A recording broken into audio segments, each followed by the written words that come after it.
orientação para vocês sobre esse vídeo, sobre essa campanha que nós vamos estar apoiando aqui no Instituto.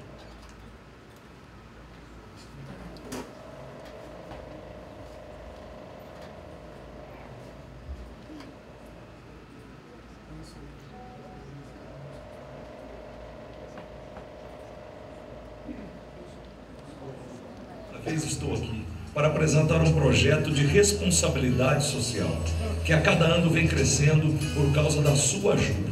O Dia D de combate ao câncer é uma iniciativa do empresário Edson Zatiti, que além de saber a importância da responsabilidade social, tinha como meta praticar.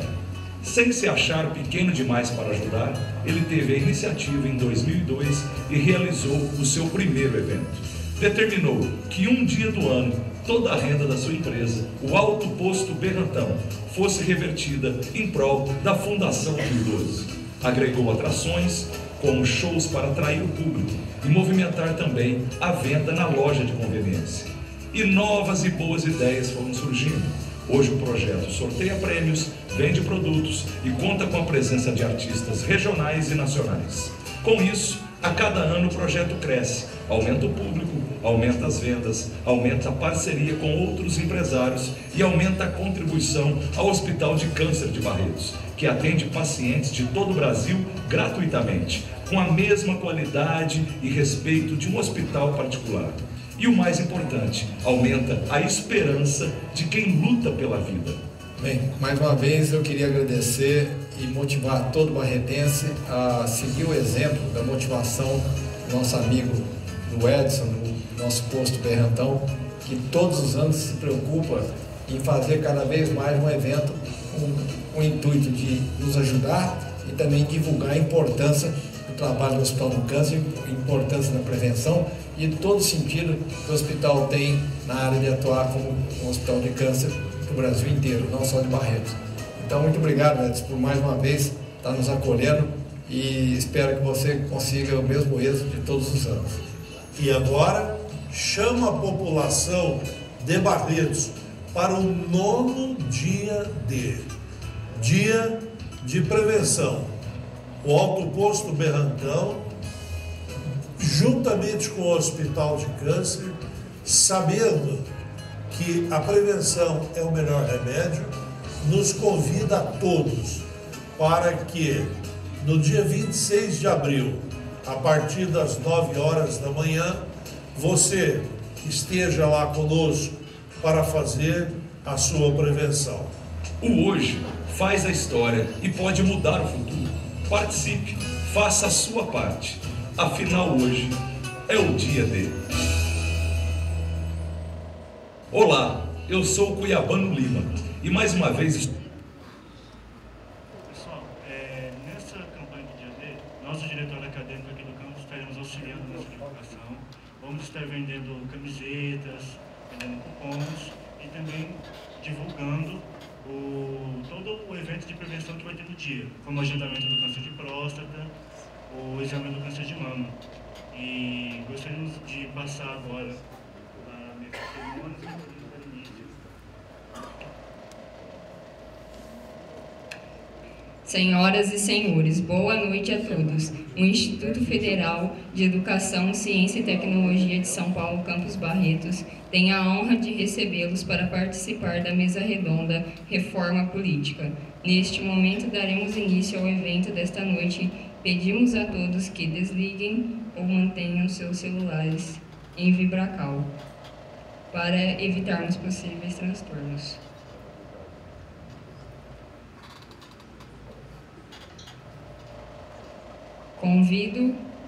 Gostaríamos de convidar agora o diretor-geral do Campus Barretos, Sérgio Vicente Azevedo.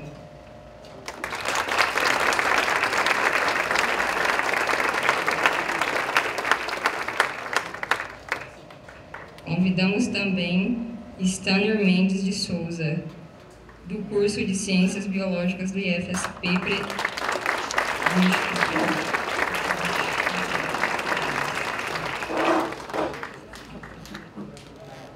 Convidamos também para compor esta mesa de honra ele que é fisioterapeuta e terapeuta ocupacional formado em 2001 na cidade de Franca.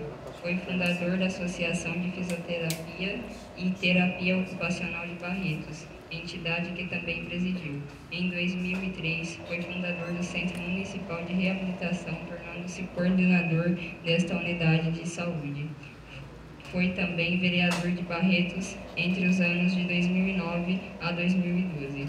Em 2012, concorreu e ganhou a eleição para a Prefeitura da cidade de Barretos. Convidamos agora para compor a mesa o senhor prefeito Guilherme de Ávila.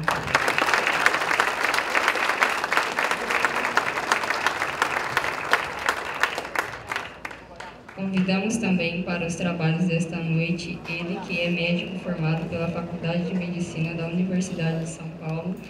Em 1983, se formou em especialidade em pediatria. Em 1986, foi diretor do Instituto de Assistência Médica ao Servidor Público Estadual. Nos anos de 2000 a 2003, foi presidente do Conselho de Ética da Santa Casa de Barretos entre 1977 a 2000, vice-presidente do Grêmio Literário e Recreativo de Barretos de 1995 a 97 e diretor industrial distrital da Associação Paulista de Medicina do Estado de São Paulo entre 96 e 2000. Em 2004 foi eleito prefeito de Barretos e reeleito em 2008. Convidamos agora o Dr. Emanuel Mariano Carvalho.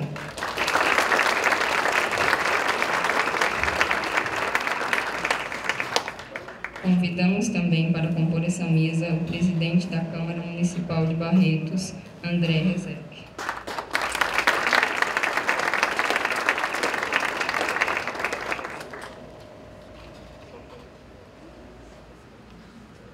E para completar a mesa redonda desta noite, convidamos o doutor do Estado pela PUC de São Paulo, mestre em Relações Internacionais pela UNB, bacharel em Economia pela Universidade Mackenzie de São Paulo e direto da Unicel de Brasília. Com muito prazer recebemos o magnífico reitor, professor doutor Reginaldo da Silva.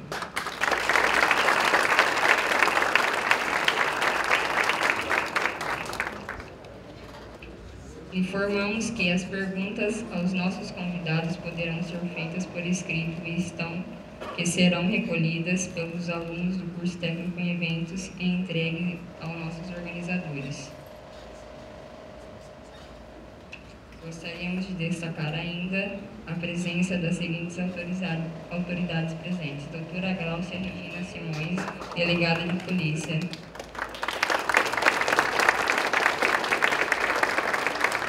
Flávia Oliveira, da União Nacional dos Estudantes. Cláudia Morinha.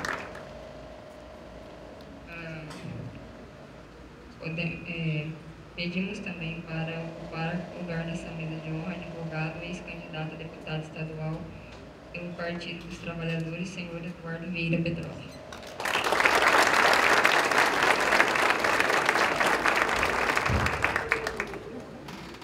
Esta mesa redonda deve funcionar da seguinte maneira: o nosso mediador irá iniciar os trabalhos permitindo que cada participante fale até 5 minutos para a abertura. Após esta apresentação inicial, começamos a reflexão sobre o tema deste evento, a reforma política, onde cada convidado poderá discorrer sobre o assunto até no máximo 10 minutos.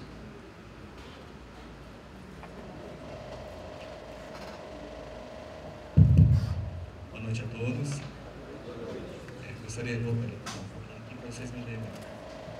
Quero agradecer a presença de todos aqui, especialmente dos nossos convidados, que prontamente aceitaram, né, o convite para discorrer sobre esse tema tão importante que está sendo discutido no plenário. O professor Reginaldo, o doutor Emanuel, o Guilherme, o André e o Petrov. Então, muito obrigado por ter aceitado o nosso convite e bem-vindos à nossa casa. Então, como todo bom anfitrião, quando a gente recebe um hóspede, a gente quer que esse hóspede tenha uma ótima impressão da nossa casa. E eu sei que eles vão sair daqui com essa impressão, porque aqui nessa plenária nós estamos vendo excelentes alunos, pessoas interessadas e que vão aproveitar muito essa oportunidade, né? que é uma oportunidade para a gente discutir política, mas não discutir política partidária. Nós vamos discorrer sobre o tema da reforma política e todo o assunto aqui, os 5, vão somar em cima desse tema. Não é para a gente fazer um debate político. Por isso vocês fiquem tranquilos com isso, porque a gente quer incentivar que vocês discutam a política. E a gente vai fazer isso dessa forma, tratando de assuntos muito importantes e trazendo sempre personalidades que têm muito conteúdo a acrescentar. Então, novamente eu agradeço. E agora eu vou passar a palavra ao nosso presidente do Diretório Acadêmico Stanner, que foi o responsável por essa iniciativa. Ele propôs essa iniciativa, a gente só ajudou ele a tornar realidade, a promover esse dentro do nosso espaço e fazendo convite às pessoas que nós temos mais afinidade. Obrigado, Stanner.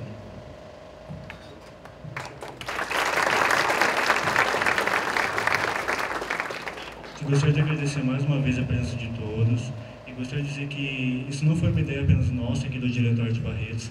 Essa ideia ela veio de uma reunião que nós tivemos com o DCE de todos os distritos federais e nessa reunião nós propomos realizar algumas plenárias durante esse ano, sendo a primeira sobre o tema de reforma política.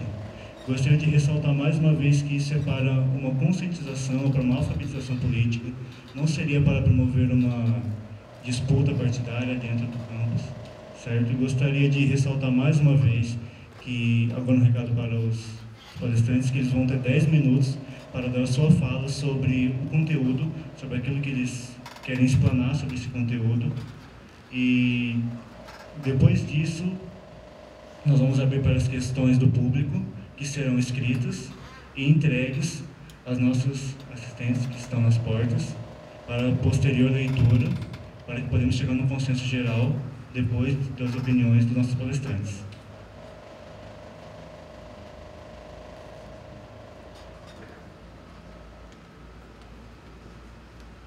Nós vamos começar com o professor Reginaldo, depois nós passaremos para o André Rezec, posteriormente para o Eduardo Petrov,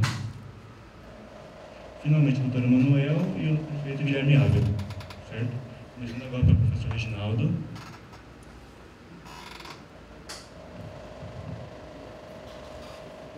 Boa noite a todas e a todos.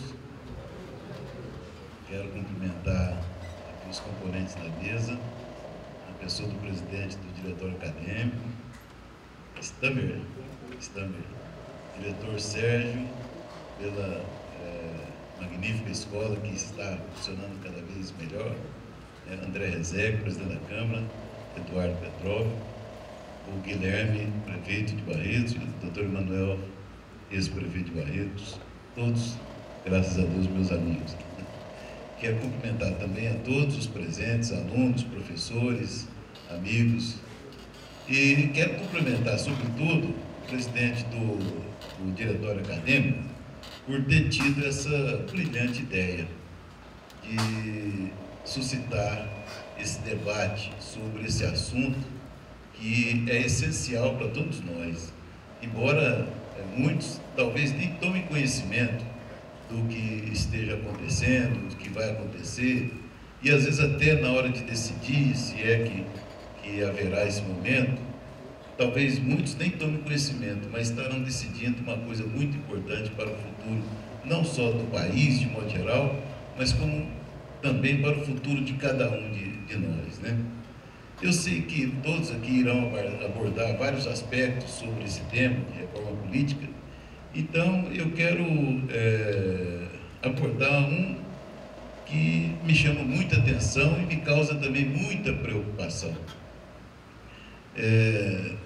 Logo que depois daquelas primeiras manifestações de junho de 2013, a presidente Dilma Rousseff divulgou um comunicado dizendo que concordava em grande parte com as reivindicações populares e que iria, então, convocar uma Assembleia Constituinte exclusiva para poder tratar do assunto e promover essa reforma política. Eu não sei se todos estão lembrados dessa situação, mas logo em seguida ela recebeu o apoio, nada mais, nada menos, de um governador do Rio Grande do Sul e de mais um outro prefeito de uma capital. Porém, no dia seguinte, o vice-presidente da República a corrigiu e alertou sobre a impropriedade do que ela havia dito, de convocar a Assembleia Nacional Constituinte exclusiva. Então, aí vem a questão. A reforma política é necessária, todos nós haveremos de concordar que muitos pontos precisam ser alterados, aperfeiçoados no nosso sistema político. Agora, a grande questão é saber como fazer essa reforma política. Será que deve ser feita através de uma Assembleia Nacional Constituinte exclusiva? A gente precisa entender melhor esse tema, né? E para a gente entender um pouquinho melhor, eu quero, em breves palavras, lembrar como é que foi feita a Constituição de 88. Como é que nós chegamos a essa Constituição de 88? Em 1946, depois da queda do Getúlio Vargas, que era ditador na época, foi promulgada uma Constituição democrática, a Constituição de 1946. Democrática porque foi elaborada por constituintes, né, eleitos pelo povo, né? Então, foi elaborada e promulgada uma Constituição democrática. Essa Constituição estava vigorando normalmente até que em 1964, no dia 31 de março de 64, ocorreu aquela que hoje nós chamamos de Revolução de Março de 64 e que muitos chamam de golpe de março de 64, né? O que significa isso? Significa que a Constituição dizia que a forma de chegar ao cargo de presidente da República era através de eleições democráticas, diretas. Isso lá de 46. Quando foi no dia 31 de março de 64, houve a quebra desse ordenamento jurídico, houve a desobediência dessa Constituição e assumiu o poder, assumiu a presidência da República, 3 generais, né? Um general do Exército, um almirante da Marinha e um brigadeiro da Aeronáutica, né? Uma junta militar que assumiu a presidência da República. Portanto, desobedeceu à Constituição então vigente de 46. Isso então significa que a Constituição foi quebrada, a ordem jurídica foi quebrada. Bom, essa anomalia permaneceu até que a Constituição de 67 foi promulgada. A Constituição de 67, ela foi outorgada, melhor dizendo, né? Porque ela foi elaborada pela junta militar, não foi uma Constituição democrática. Por isso que se diz, então, que vivemos um Estado autoritário de 64 até 1988. Em 85, José Sarney assumiu a presidência da República e convocou uma Assembleia Nacional Constituinte para justamente elaborar uma nova Constituição, essa democraticamente elaborada pelo povo. Essa veio a ser a Constituição de 88. E como é que essa Constituição foi elaborada?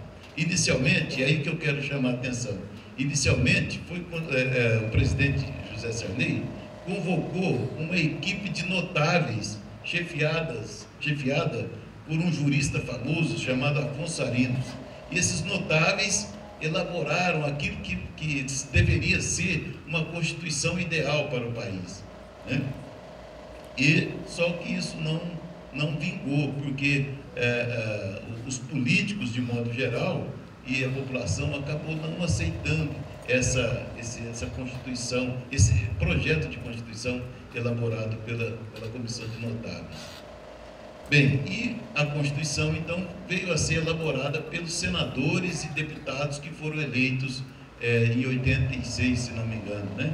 E promulgaram a Constituição de 88. Ora, quando se promulga uma Constituição, toda Constituição, ela tem o ânimo de ser definitiva, de ser eterna.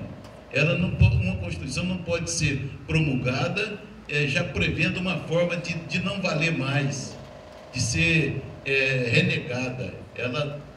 A pretensão de uma Constituição é de valer para sempre, né? Isso não significa que ela não possa ser alterada. Ela pode ser alterada, mas alterada da forma que ela mesma prevê, através de emendas constitucionais. que exigem lá uma série de requisitos para que a Constituição seja alterada.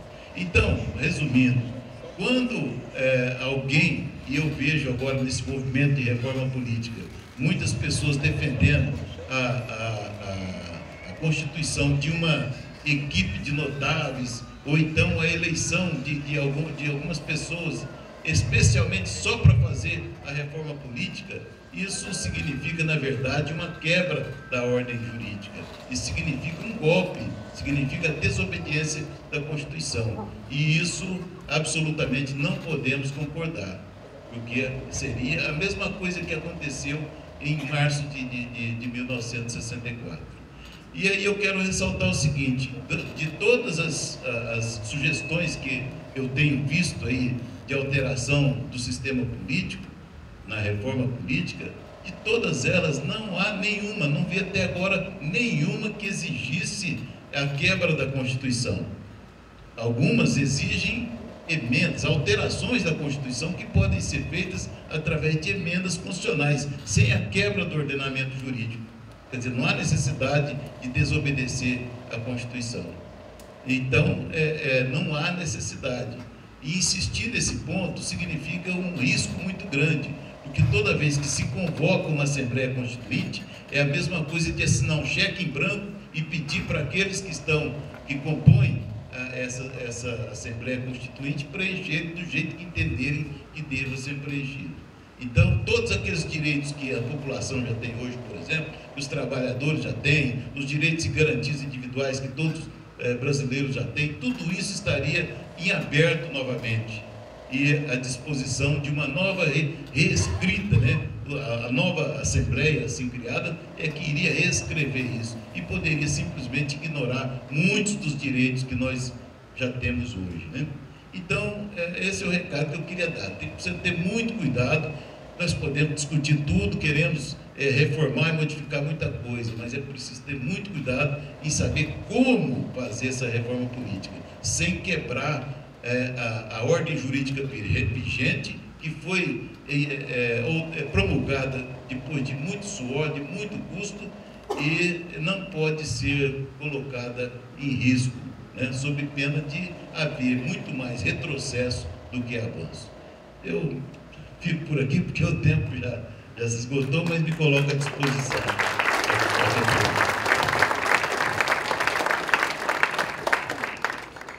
Passamos agora a palavra para André Rezec. Boa noite a todos, a todas. Eu queria saudar os membros da mesa, pessoas Stânia, agradecer a oportunidade de estar aqui falando a todos vocês, agradecer a cada um dos que está aqui numa sexta-feira à noite, para ouvir um pouquinho de um assunto que nem sempre é muito moda no nosso Brasil, discutir um pouco de política. Até porque política acabou tendo um sinônimo quase pejorativo. E a gente tem que lembrar que a política nada mais é do que escolher os representantes que vão tocar o país. Eu gostaria de tocar dois pontos que eu acho fundamentais para a gente mudar uma reforma política. Porque também é muito interessante falar em reforma política, reforma tributária, mas o que vai se fazer nessa reforma política? O que vamos mudar nela? Porque ao mesmo tempo que pode melhorar, pode piorar. Uma reforma significa que você vai mudar o status. E o que mudar? Eu tenho dois pontos que eu acho de fundamental importância. A primeira é a questão da proporcionalidade. Hoje, nós temos no cenário federal a Câmara dos Deputados e o Senado. O Senado são 3 senadores por estado. A Câmara dos Deputados, eleita de acordo com a população do estado. Só que daí tem só um ponto que eu acho que deve ser mexido na Constituição, professor Reginaldo.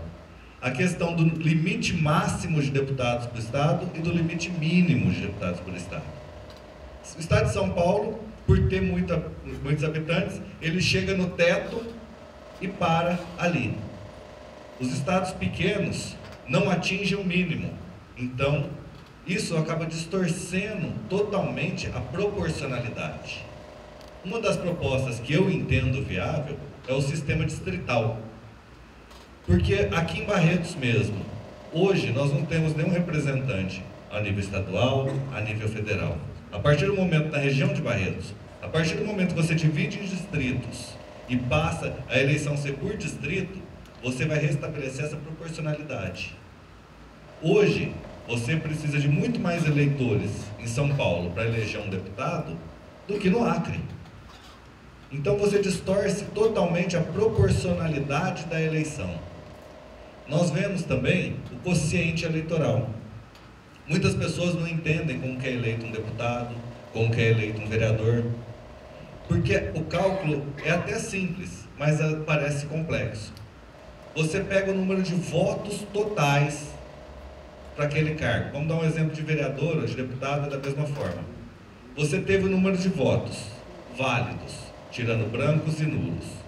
Divide pelo número de vagas que você vai ter de deputados ou vereadores. Aquilo é o quociente eleitoral.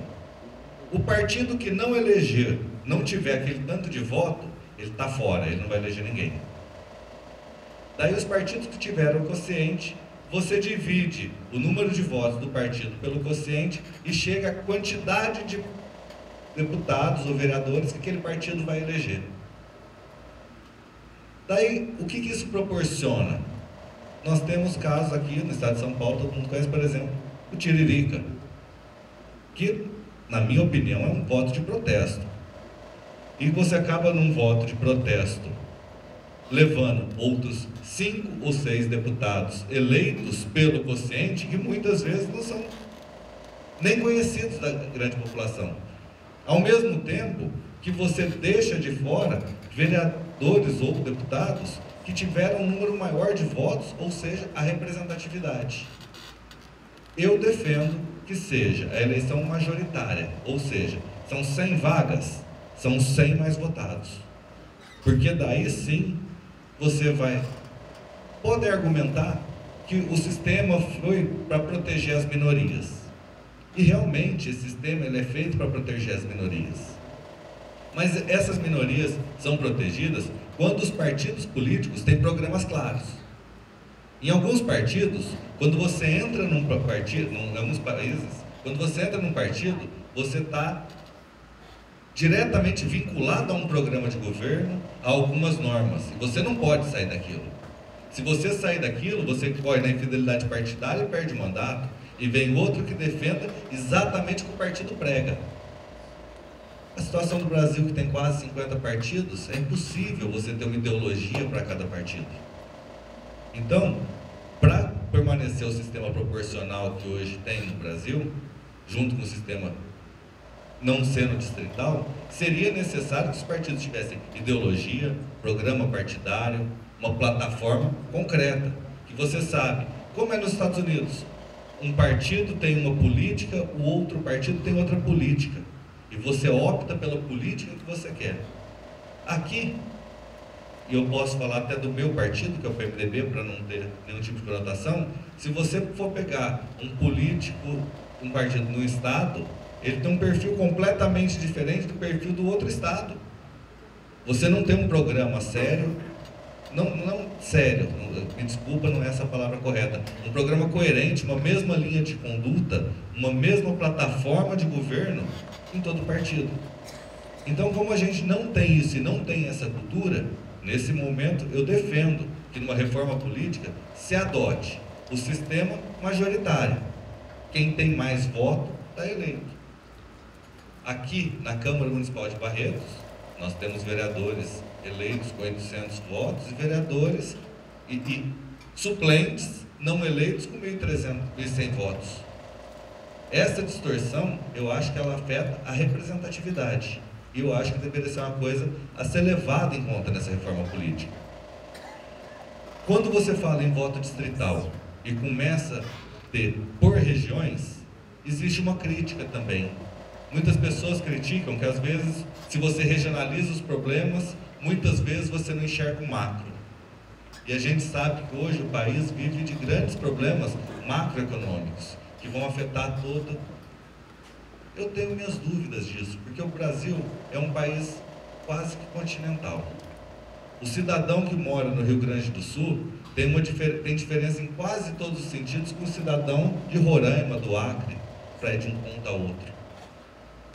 O que você faz de um estado para o outro é totalmente diferente em termos culturais e até em termos linguísticos. Então, a gente precisa realmente começar a observar mais e ter uma política mais voltada às regiões, porque cada região tem uma peculiaridade. A gente, se fosse isolar alguns estados, com certeza São Paulo seria primeiro mundo.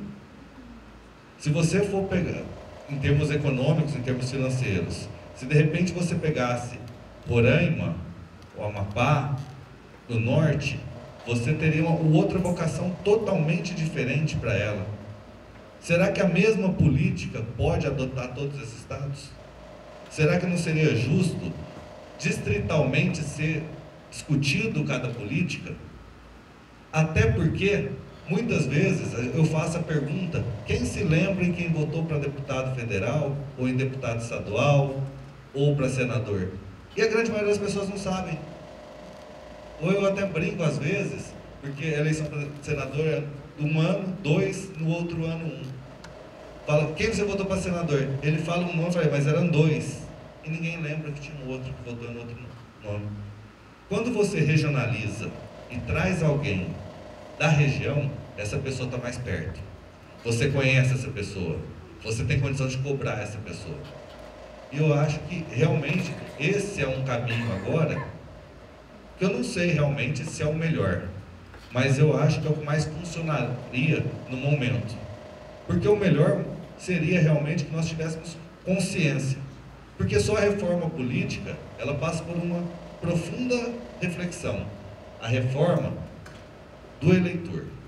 A reforma de alguém saber o que aquela pessoa faz no cargo. Qual é a função de um vereador? Qual a função de um deputado? Qual a função de um senador? Porque se você não sabe a exata função de um vereador, você não tem condição de cobrá-lo. Como você não tem condição.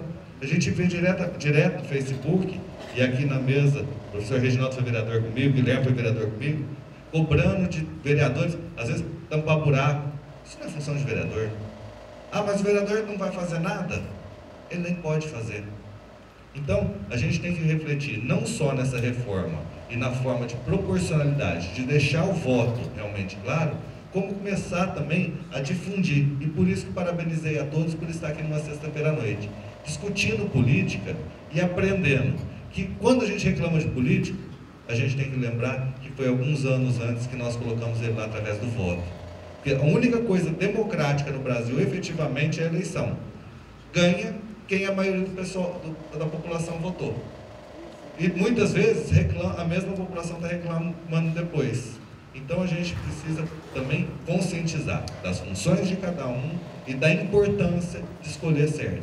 Porque o voto não tem consequências muito sérias na vida de todo mundo.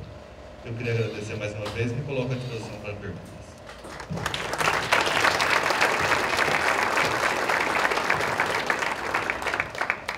Agradecemos ao André Rezec pela contribuição. Passamos agora para o Eduardo Petrov.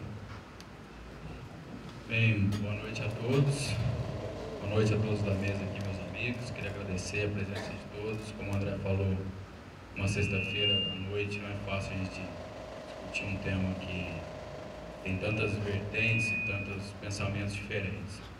A PEC 352, a famosa PEC 352, que é a proposta de emenda à Constituição que vai ser votada em plenário no Congresso, ela traz, eu acho que, no meu pensamento, alguns avanços que são importantes e não trata de temas que deveria tratar, que deveria estar em pauta, não só pelo Congresso, mas pelas pessoas que elegeram os nossos congressistas, que somos nós. Uma coisa que o André falou que eu acho muito importante é acabar com a proporcionalidade, porque a representatividade política do Congresso Nacional hoje ela é totalmente autista e deformada, porque tem deputados lá que foram eleitos com 20 mil votos, ou seja, foi escolhido por 20 mil pessoas, e tem deputados que tiveram 90, 100 mil votos, ou seja, a votação foi escolhida por muito mais gente e não está lá representando essas pessoas, por conta de alguém do partido dele que teve 1 milhão, 1.200.000 votos e carregou outras pessoas com ele. Então, assim, eu acho que tem que acabar com a proporcionalidade, André, eu concordo com você, desde que o financiamento de campanha altere também para que todas as candidaturas tenham o mesmo gasto e o mesmo dinheiro para ser gasto. porque senão sempre os caciques, os grandes caciques do Brasil, sempre vão ganhar as eleições. Porque a eleição de deputado, ou de governador, ou de senador, que é uma eleição estadual, quem chegar em mais lugares com o seu nome, na verdade, vai ganhar. E quem chega, quem tem mais dinheiro, infelizmente. Eu acabei de passar por uma eleição dessa, estou falando o que eu senti na pele. Eu acho que se eu tivesse tido mais recursos na minha campanha para chegar em mais lugares, eu teria tido muito mais votos. Então, a verdadeira democracia, ela passa não só pelo nosso direito de votar e escolher nossos representantes, mas pelo direito do candidato ter direitos iguais aos outros candidatos. Então, eu sou a favor, assim, num primeiro momento, na reforma política, ser feito o financiamento público de campanha, que já existe. Muita gente fala isso aí é uma proposta que não vai vingar, mas já existe financiamento público de campanha. Hoje existe uma coisa que se chama fundo partidário, que é dividido entre os partidos para que seja utilizado tanto para manutenção organizacional do partido quanto para a campanha política. Para vocês terem uma ideia, esse ano a Câmara, o Congresso aprovou o orçamento, até o ano passado o orçamento do fundo partidário era de 200 milhões.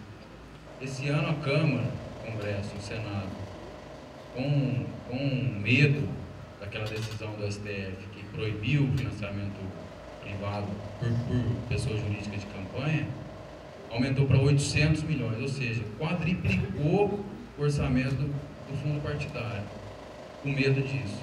Então já existe financiamento público de campanha. O que a gente tem que fazer é uma reforma radical da eleição. Para quê? Para que esses 800 milhões sejam repartidos igualitariamente entre os partidos e igualitariamente entre os candidatos. Se eu sou candidato a deputado estadual e o André é candidato a deputado estadual, eu tenho 100 mil reais para fazer minha campanha e o André tem 100 mil reais para fazer a campanha dele. Que ganhe o melhor. Nós temos que parar com essa coisa no Brasil de campanhas que a gente chama hollywoodianas. Que ganha o cara que tem dinheiro, que ganha o cara que se mostra. Mas tem uma coisa no Brasil que eu chamo de legislação paliativa, que é uma coisa que a gente tem que discutir muito também, que nunca está na pauta da imprensa. Na saúde, o doutor Emanuel e o prefeito sabem muito bem que são dessa área. Cuidados paliativos é o cuidado para a pessoa que já não tem mais muita chance de tratamento, então ela recebe cuidados paliativos no final da vida para ter uma vida digna. E o que as legislações que a gente vê em discussão no Brasil hoje fazem é justamente isso. É um esparadrapo paliativo para contornar uma deformidade social que a gente tem. Vou dar um exemplo claro para vocês, a maioridade penal. Não vou entrar no mérito se eu sou favorável ou sou desfavorável. Mas você pegar a maioridade penal e diminuir para 16 anos, qual que é o grande problema hoje dos menores criminosos? É o tráfico de drogas.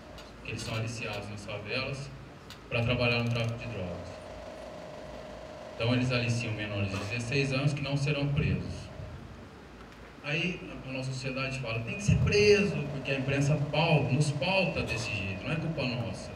Mas as informações que nós recebemos todos os dias é que tem que diminuir, tem que diminuir, tem que diminuir, tem que acabar com a impunidade.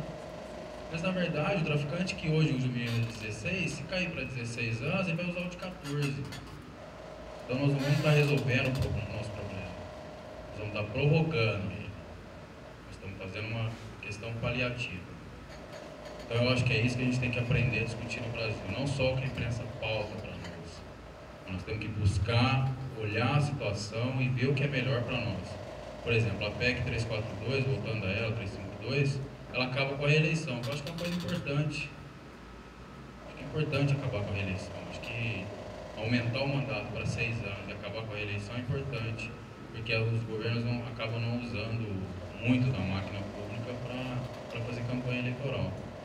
E essa reforma também, a que está sendo proposta no plenário, ela deveria ser chamada de reforma eleitoral, não reforma política. Ela só mexe nas questões eleitorais. Ela não trabalha o sistema político como um todo, o sistema de organização política do Brasil. Ela trabalha o sistema exclusivamente eleitoral. Então, eu acho que o importante dessa reforma, que a gente está atento, é isso. Acabar com a proporcionalidade nas campanhas proporcionais. Financiamento público de campanha com igualdade entre os candidatos. e fim da reeleição. Acho importante a gente discutir isso. Hoje existe em Brasília uma coisa que a gente chama de arrendamento de mandato. Nada mais é empresas que se organizam, elegem um candidato e ele é simplesmente uma pessoa que fica sentada na cadeira dele, e quem decide as coisas do mandato dele são as empresas. Isso é deformidade de democracia, gente, é autismo, uma democracia autista. Por quê? Porque você elegeu uma pessoa que falou na campanha que vai fazer tal coisa, mas está trabalhando para outra. O mandato dele está arrendado, porque ele precisa de dinheiro para fazer a campanha. Então, acho que são temas difíceis de serem abordados, difíceis de serem discutidos, mas que a gente tem que tocar nessa ferida, tem que tocar nesse assunto. Essa é a contribuição que eu queria dar. Estou aberto a perguntas. Quem quiser fazer, estou à disposição. Muito obrigado.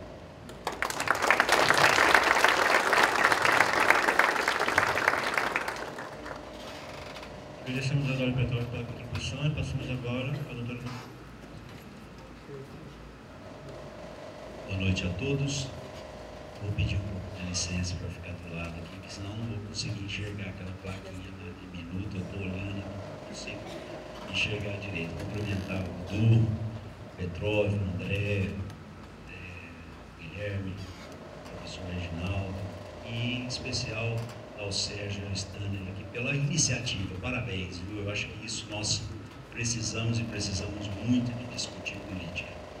Eu estou particularmente muito feliz aqui hoje, emocionado, fazer parte de uma mesa dessa, ao lado do professor Reginaldo, porque aqui, nesse local, tem um pouquinho da história de nós dois aqui, professor, uma pequena contribuição que nós demos para que esse instituto estivesse aqui hoje. Uma contribuição no começo, onde nós fomos e lutamos para que o instituto viesse para Barretos. Então eu fico muito feliz com isso.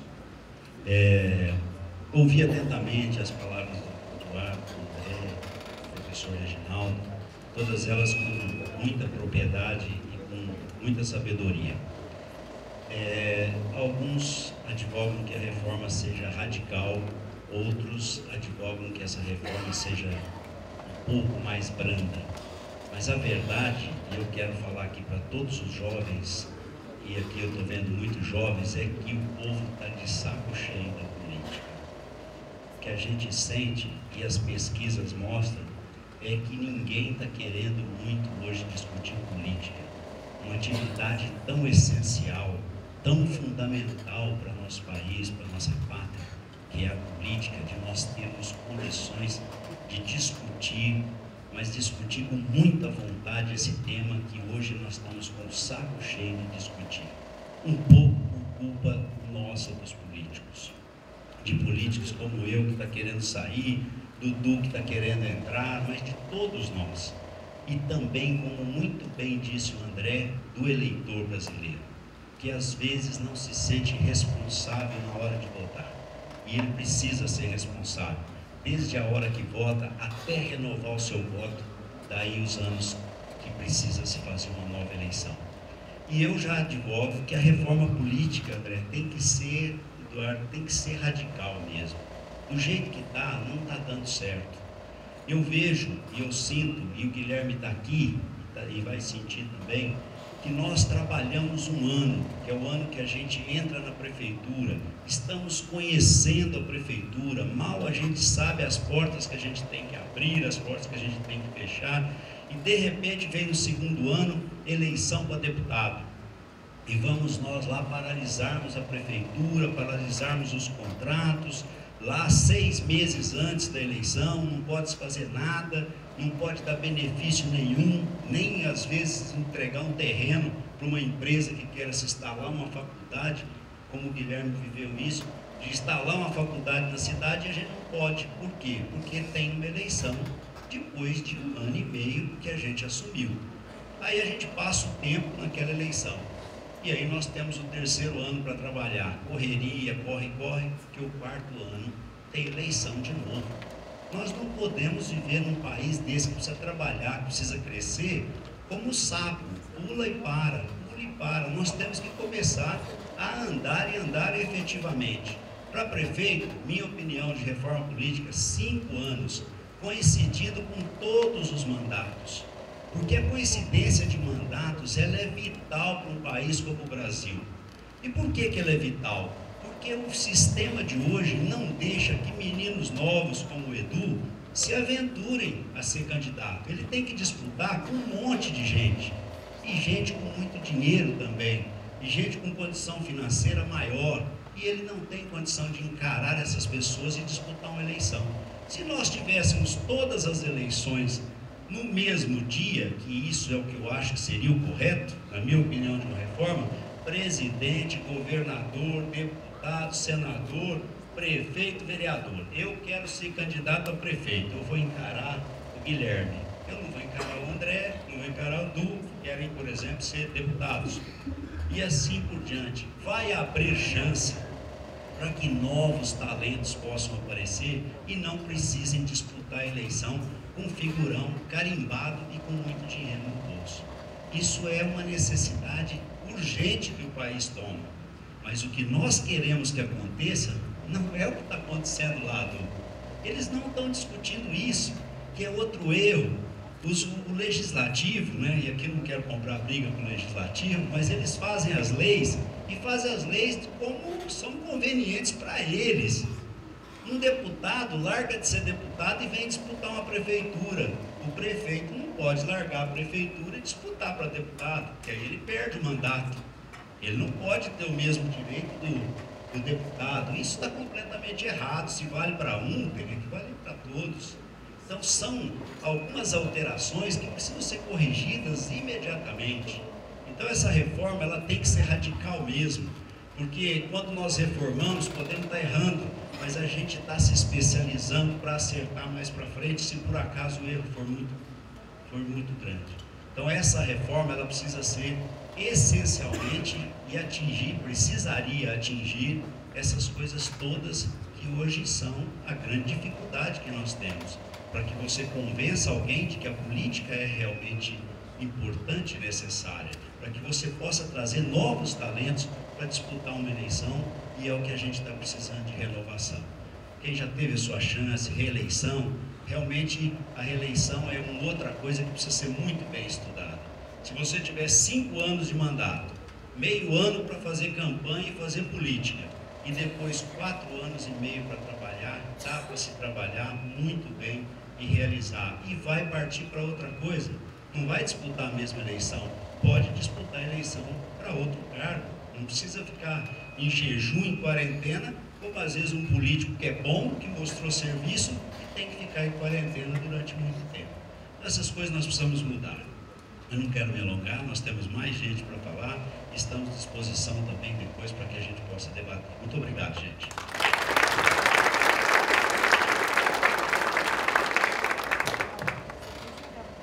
Agradecemos ao doutor Emanuel pela contribuição e passamos agora para o prefeito Guilherme Ávila. Boa noite a todos.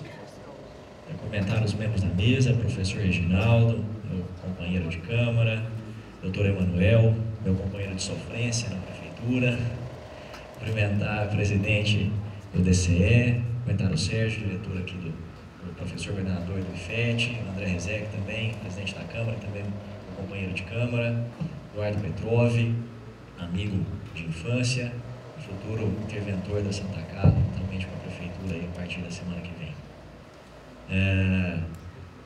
Agradecer a oportunidade de estar discutindo esse tema que eu acho muito importante, como muito foi dito aqui. Parabéns a todos vocês que estão aqui sexta-feira à noite discutindo política, discutindo um tema hoje, talvez o tema mais descrente da sociedade brasileira, que é a questão da política.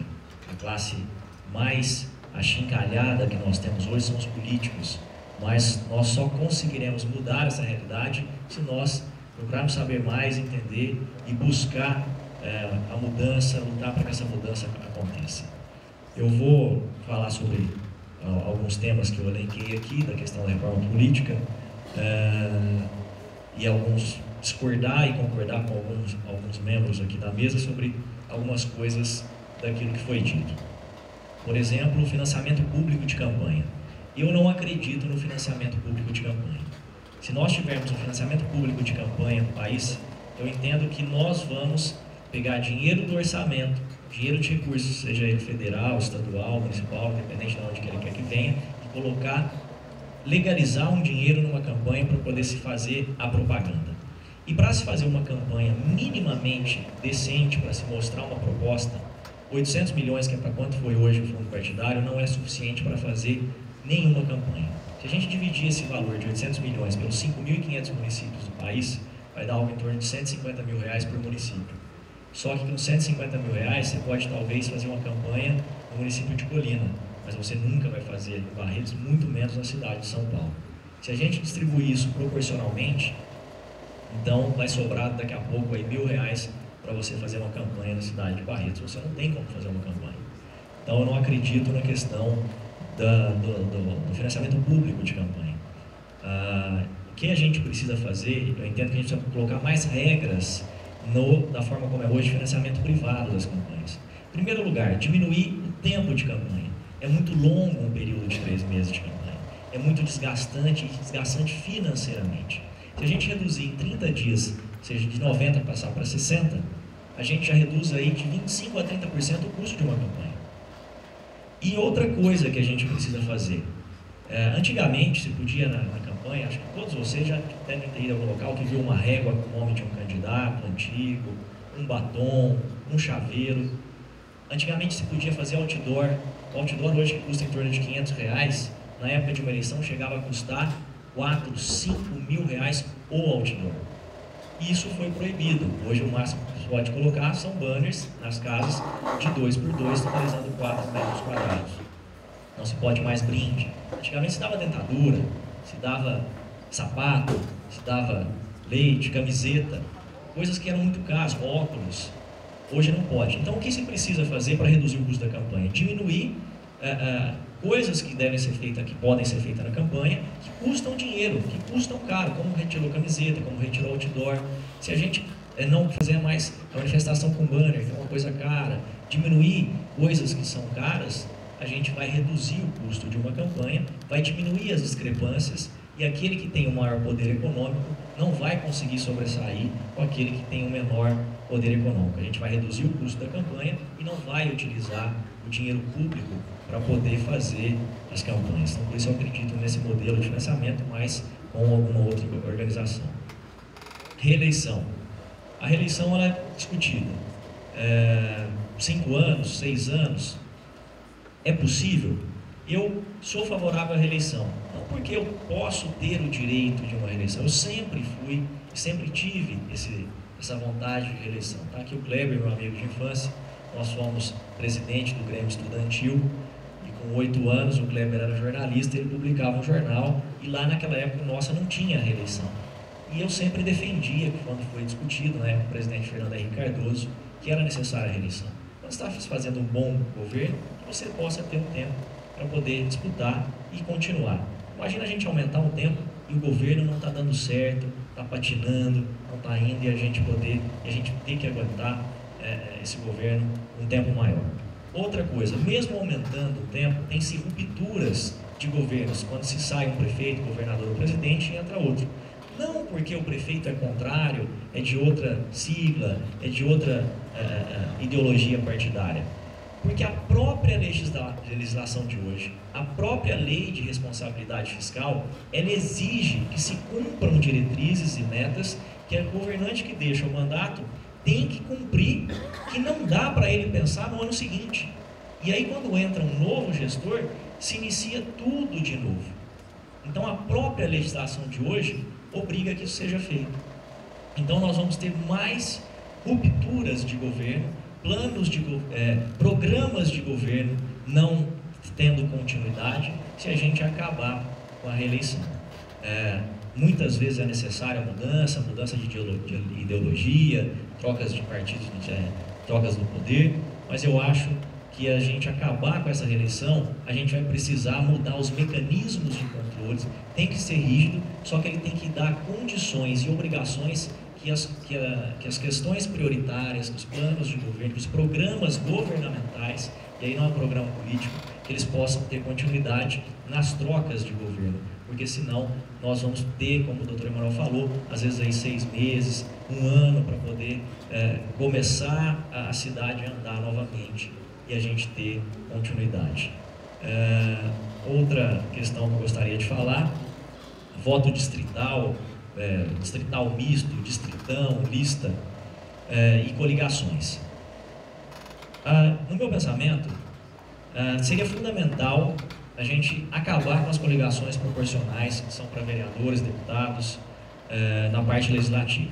Com isso, a gente já acaba com as legendas de aluguel e aqueles partidos que são criados. Nós temos mais de 30 partidos, é impossível existir 30 ideologias partidárias.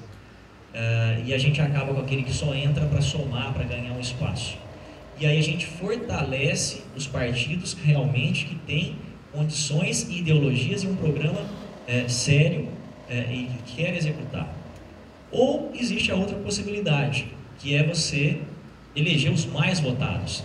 Aí o partido ele passa a ser secundário nesse processo, porque independente do partido você vai ser eleito pelo seu voto. Então isso aí fica para todo mundo discutir o que é melhor. Nós vamos fortalecer aqueles partidos que realmente têm uma ideologia, uma bandeira e querem trabalhar pelo país. E aí, se nós fizermos isso, a gente vai reduzindo gradativamente. Eu acredito que nós podemos chegar em um número de 10 partidos que tenham representatividade, que possam receber o fundo partidário. Ou a gente dispensa a figura partidária, porque em qualquer partido você pode ser candidato, porque você vai ser eleito pelos seus votos, independente inclusive da sua ideologia, do seu programa governamental ou partidário.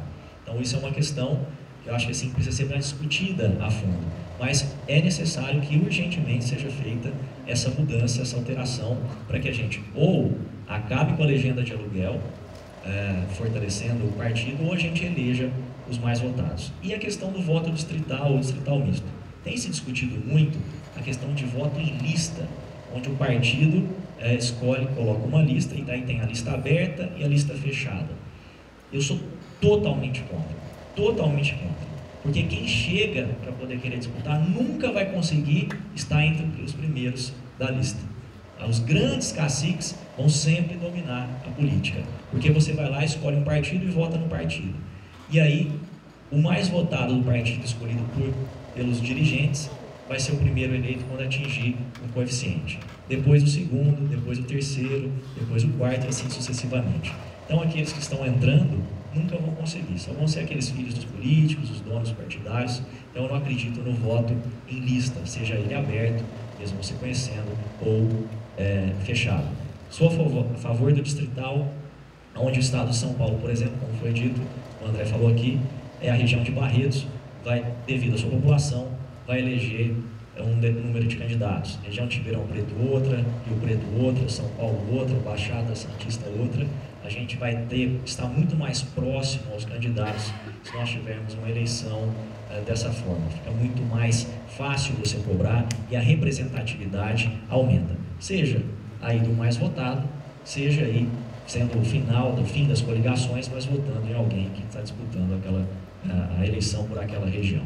Então acho que eram essas as considerações que eu tinha para fazer, né? Agradecer a todos aí, desculpe se fui contrário a algumas opiniões, mas estou aberto aí às perguntas para que a gente possa debater mais esse assunto. Obrigado.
Primeira pergunta.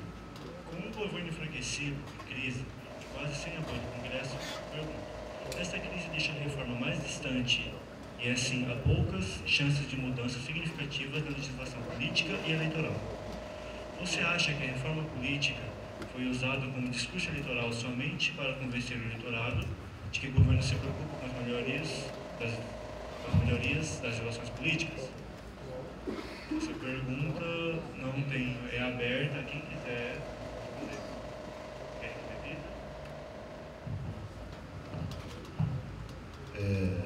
Bem, parece que foi perguntado se a reforma política, a promessa de reforma política foi utilizada apenas para fins eleitorais, né? Acho que é mais ou menos isso. Né? Eu acho que é um anseio realmente da população. E eu acho que também praticamente todos os candidatos que participaram das eleições também defenderam a reforma política. Então, considero que realmente é um anseio e o Brasil terá que fazer, sim, essa reforma política, que é a reforma das reformas, né? Primeiro a reforma política, depois a reforma tributária, que também é essencial. Né? Então, eu acho que não vai haver escapatória, não. Nós teremos que fazer. Aquilo que me preocupa, como eu já disse, é como fazer essa reforma sem quebrar o ordenamento jurídico, sem arriscar os direitos já conquistados. Não sei se respondi, mas... Próxima pergunta, também aberta, quem quiser responder. O maior instrumento de democracia é o voto popular, e chamado como direito ao voto. Se o voto é um direito, por que somos obrigados a votar? Isto não atrapalha e é um fracasso democrático? A urna eletrônica não restringe a possibilidade de auditoria de uma eleição, uma vez que somente especialistas conseguem auditar o sistema eletrônico de votação? Posso responder? Com relação à urna eletrônica, não sei, eu peço a opinião dos meus companheiros, mas eu quero acreditar que ela é extremamente segura, que nós somos pioneiros nisso. Nós sempre, o argumento contra a urna é o seguinte: se fosse tão bom, por que os Estados Unidos não adotou? Né?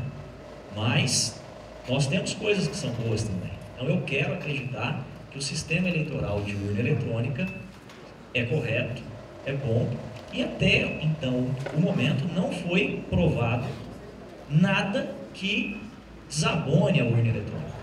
Né? Então, ninguém conseguiu hackear, atrapalhar. Então, até o momento é sério, e eu espero que continue sendo assim e que outros países possam comprovar a questão da urna. Na questão do voto, e aí eu vou um pouco na contramão dos, vamos dizer assim, talvez pensadores políticos aí. Eu sou favorável sim ao voto obrigatório. O voto não é um dever, o voto é um direito das pessoas. Se é um direito, deveria ser facultativo. Favorece mais uma vez àqueles que mais têm recursos, porque ele vai conseguir fazer com que as pessoas não vão votar no dia para poder ganhar a eleição, principalmente nas comunidades mais carentes. Então, quando a gente tem a obrigação de votar, pelo menos uma reflexão nós vamos fazer. A grande maioria faz uma reflexão até a hora de chegar lá e digitar o número na urna. Então, eu sou favorável sim ao voto obrigatório, isso é importante, e a gente só muda um país, uma nação, através do voto. E é a única forma que nós igualamos todos, sem distinção, de credo, raça, classe social, escolaridade, idade, sexo. É a única forma que nós igualamos todos. Todos valem um. Ninguém vale mais que através do voto.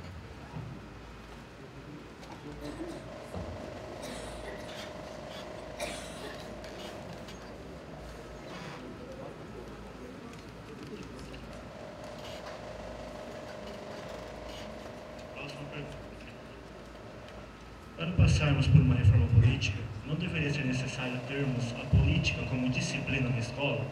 Essa questão também é aberta, se alguém quiser responder. Para passarmos por uma reforma política, não deveria ser necessário termos a política como uma disciplina na escola? Falou escola, o professor que está agitado. Mas realmente tem muitas coisas que nós deveríamos estudar na escola, né?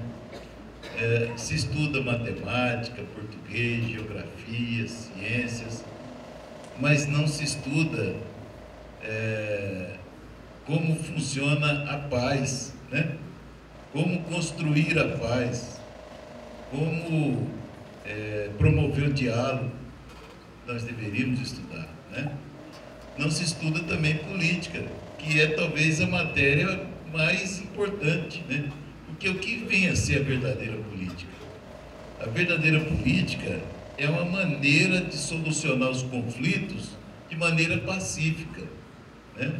Se não fosse a política, se não existisse a política, os conflitos de interesses seriam solucionados na base da força, na marra, e o mais forte ganharia quase sempre, né? E os conflitos são inerentes à condição humana. Onde existir mais de uma pessoa, haverá conflitos de interesse, né? Um quer uma coisa, o outro quer outra. E como resolver isso? Se não for na política, é na marra, é na força. Mas, graças à política, se conversa, chega-se a um acordo político e resolve-se a questão. E é isso que a gente precisa ensinar para as crianças, porque é perfeitamente possível. É possível aprender a fazer política, é possível aprender a dialogar, ter tolerância, né? Negociar. Eu acho que é uma ideia muito boa que deve ser aproveitada.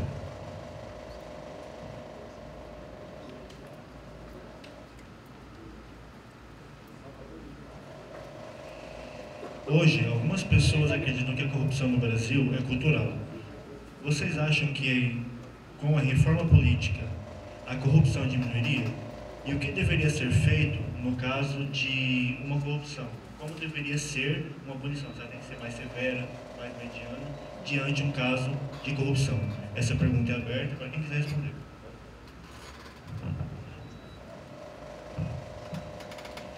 Bom, gente, eu acho que a corrupção no Brasil, a gente tem mania de falar que é cultural, e realmente ela está presente em muitos setores, não só da política, como da vida privada também nossa. Eu acho que o grande problema do Brasil não é o rigor das penas ou o tamanho das penas, é a aplicação dessas penas, né? Nós não temos falta de legislação, nós não temos legislação branda, nós temos uma legislação eficaz, só que ela não é aplicada. O sistema judiciário nosso não funciona bem. Eu discuto muito com meu irmão que mora fora do Brasil, e lá o que a gente vê não é que as pessoas são culturalmente mais desenvolvidas. Existem pessoas corruptas lá também, só que elas têm medo de ser presas. A grande verdade é essa: a pessoa, muitas vezes ela não faz a corrupção porque ela tem medo de ser presa. O estado que meu irmão mora, por exemplo, nos Estados Unidos, o ex-governador está preso faz 10 anos por corrupção. É isso que falta a gente ver no Brasil, é a aplicação dessa pena, é o medo de ser preso. Aqui, muitas vezes a gente toma uma cervejinha, pega o carro e vai para casa. Quando eu vou lá visitar meu irmão, eu não faço isso. Aqui eu faço.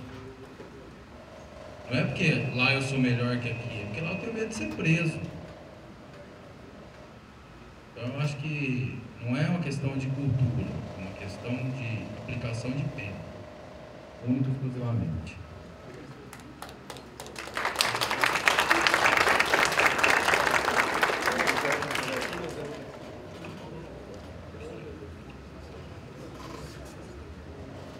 A próxima pergunta é para o Eduardo Petrov. Segundo Gilmar Mendes, o Congresso Nacional seria o lugar ideal para a reforma política. Qual a sua opinião referente a isso?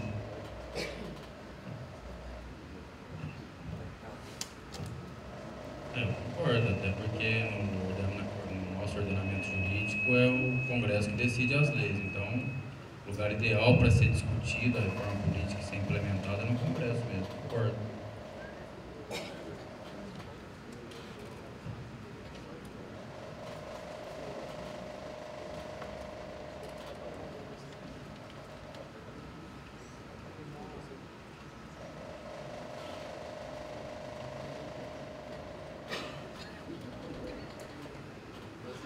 Próxima pergunta também para o Eduardo Petróleo.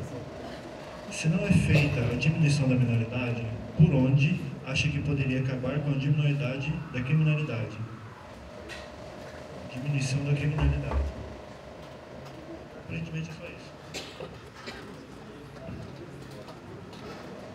É um problema estrutural da sociedade, na verdade, né? É um problema que tem que ser resolvido a muito longo prazo. Tem que ser tomadas medidas a partir de agora, a partir de uma educação mais eficaz, de mais acesso à educação, para daqui 50, sei lá, 40 anos a gente comece a colher os frutos. É um problema estrutural, né?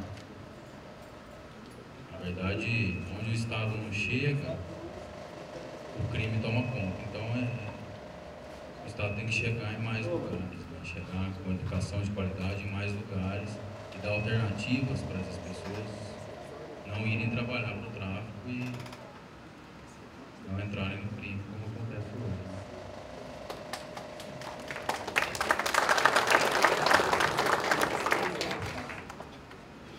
Próxima pergunta também para o Eduardo Petróleo. Sobre a reforma tributária, sobre o imposto mais barato e o que o Estado produz no próprio Estado. Eu acredito que a pergunta seja para explanar um pouco melhor sobre a reforma tributária.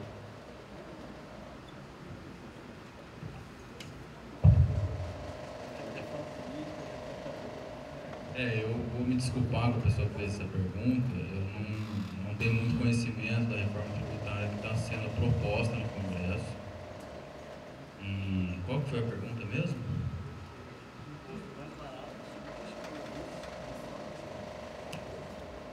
A questão de ICMS, né, da guerra fiscal, é isso? Quem perguntou? É a questão da guerra fiscal, do ICMS?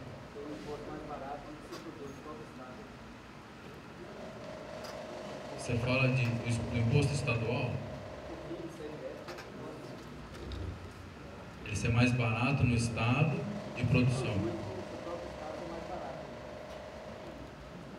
Aí eu vou pedir desculpa, não me preparei para essa questão. Vamos deixar o professor falar. Eu posso dar só um comentário sobre esse assunto.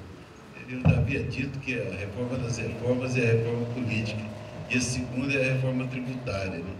Mas também é tão difícil quanto a reforma política de se fazer, porque todo mundo concorda com os princípios, né? Mas na hora de falar, bom, então agora vamos cortar, aonde? Vamos cortar na arrecadação da União Federal? A União fala, não, aqui não pode mexer.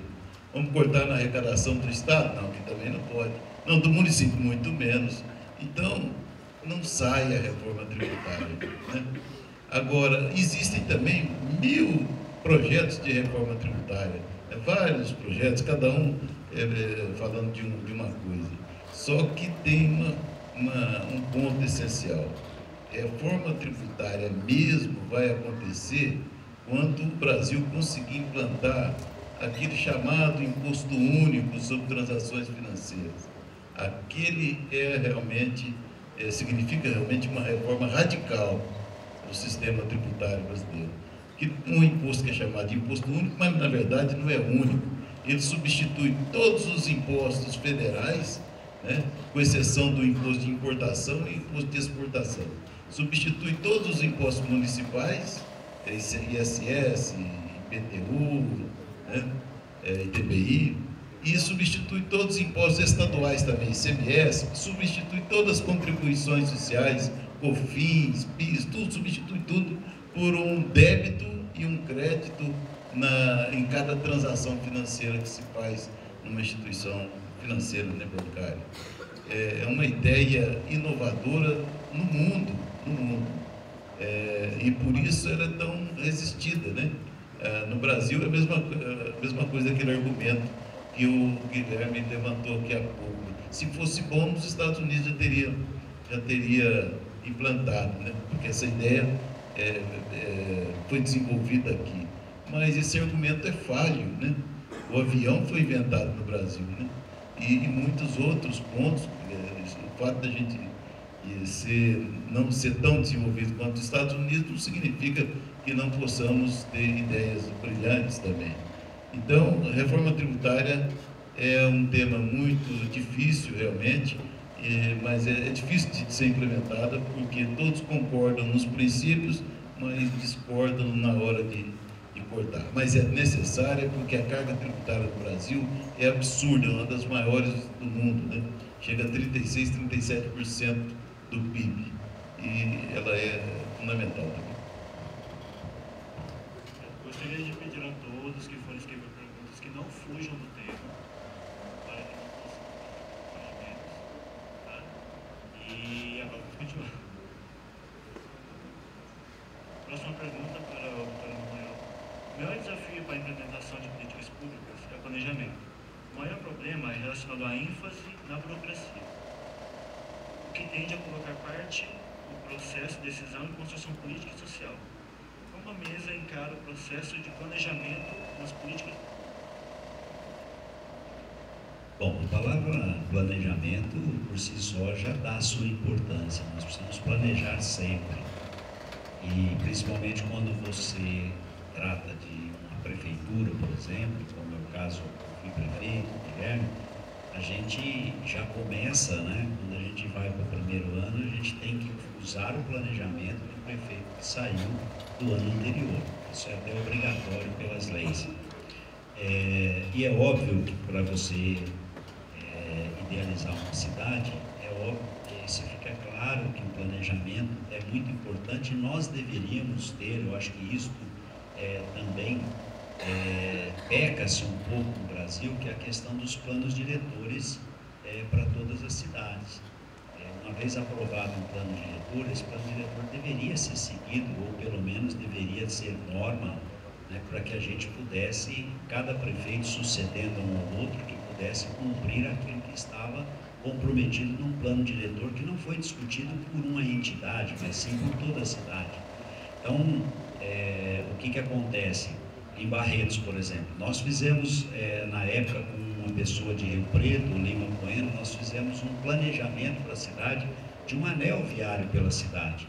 E a gente sabe, foi feita uma parte desse anel e o prefeito atual está dando sequência nesse anel que é a Avenida da Integração, que liga todos os bairros. Então isso é necessário, que se tenha um planejamento e que ele seja efetivamente respeitado pelos próximos prefeitos. Mas o que a gente vê na maioria dos locais é que esse planejamento que é feito não é seguido. Então alguém chega e quer botar a sua marca, quer botar o seu modo de governar, e às vezes passa-se aí 2, 3, 4 anos e não conseguiu efetivar nada que tenha verdadeiramente a sua marca, e talvez isso se perca ao longo do tempo. A burocracia no Brasil ainda é extremamente danosa para que a gente possa avançar e avançar melhor. Já foi criado no Brasil, os mais jovens não se lembram, mas foi criado o Ministério da Desburocratização e foi feito pelo Hélio Beltrão, que foi o ministro indicado, e logo desistiram, porque eu acho que era tanta burocracia até para criar o ministério que abriram mão e pararam com tudo.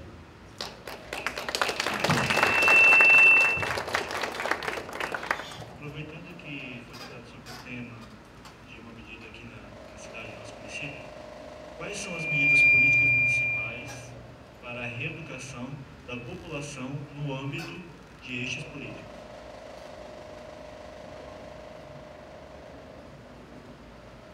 Olha, a questão dos eixos políticos, quem fez a pergunta? Está aí? Quem fez a pergunta? Dante.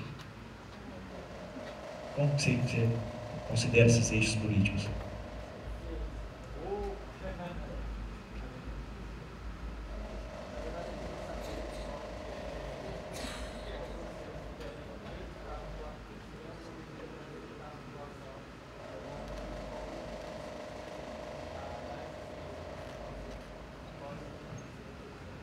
Eu acho que isso não parte muito da questão do governo, né? Isso não pode partir da questão governamental.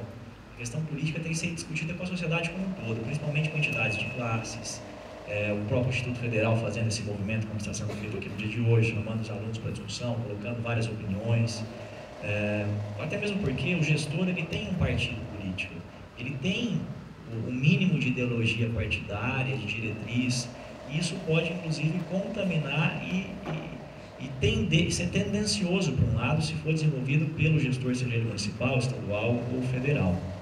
Então, isso tem que ser discutido pela sociedade civil, sindicatos, associações de bairro, para que possa, aí sim, fazer um plano diretor, um manifesto, reivindicações, movimentações, mobilizações, para que possa ter uma nova cultura na sociedade. O que, no caso, por exemplo, o município pode fazer para se mudar a questão cultural são campanhas em determinadas áreas. Vou dar um exemplo de uma campanha que nós fizemos no ano passado, que eu classifico que deu muito certo, que é a campanha anti-vandalismo contra a destruição dos bens públicos e das obras públicas. As pessoas precisam entender que o dinheiro empregado para fazer uma obra é nosso, é meu, é seu, é dele, é de todos que estão aqui. Se alguém vai lá e passa em cima daquela obra, nós vamos gastar de novo para refazer aquela obra, para deixar em bom estado, sendo que poderia estar sendo empregado para investir em outras coisas. Hoje a gente está tendo um surto de destruição em banheiros públicos. A gente reforma o banheiro, em menos de 5 dias, as pias quebradas, as torneiras quebradas, os vasos sanitários arrancados e todo pichado. O custo é muito alto. Aí vem algumas pessoas e falam, você tem que colocar guarda. Vamos fazer uma continha rápida aqui de colocar a guarda, o doutor Emanuel sabe disso, foi prefeito. Nós temos aí 20 praças que tem um banheiro público. Se nós colocarmos só no período noturno, nós temos que ter 20 guardas, período 12 por 36, nós temos que ter mais 20 na troca e mais o folguista. São 60 guardas. Entre salário e encargo, que a gente sabe que no país é muito alto, para pagar barato, nós vamos pagar aí R$2.000. Pagar muito abaixo da categoria. 60 guardas noturnos a R$2.000 são R$120 mil mês para impedir um vandalismo. Daria para se construir 2, 3 banheiros públicos por mês com esse dinheiro.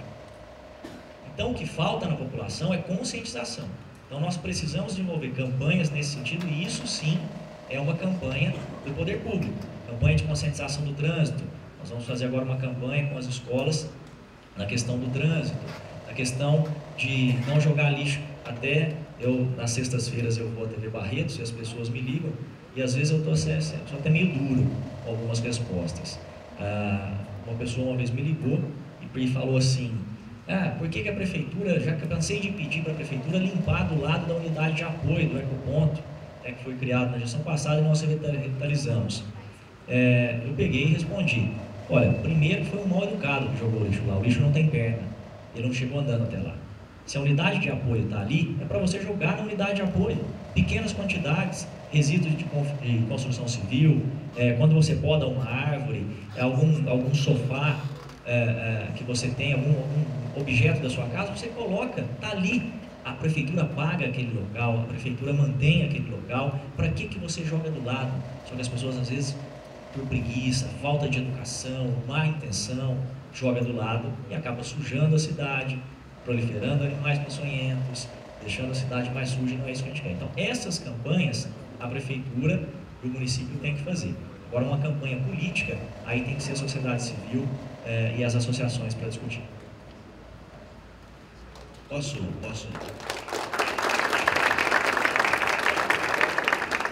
Esse tema é muito legal. Nessa mesa aqui, acho que todos nós temos alguma coisa a ver com educação.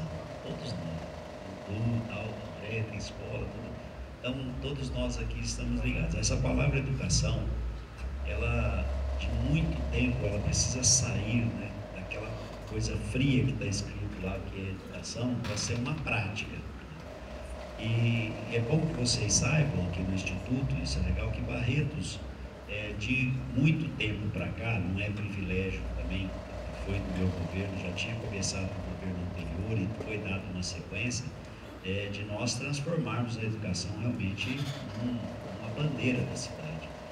Começando com esse senhor aqui, né, ele fez questão e nós começamos o período integral. Então é importante saber que em Barretos hoje nós temos as nossas crianças, né, das EMEIs e das CMEIs, quase que hoje já 90%, né, conversando com o Guilherme, em período integral. nós deixamos por volta de 70%, e hoje já tem 90% das crianças em período integral. Isso sim, ao longo de 20, 30 anos, vai mudar o perfil da nossa cidade. Isso sim vai fazer diferença.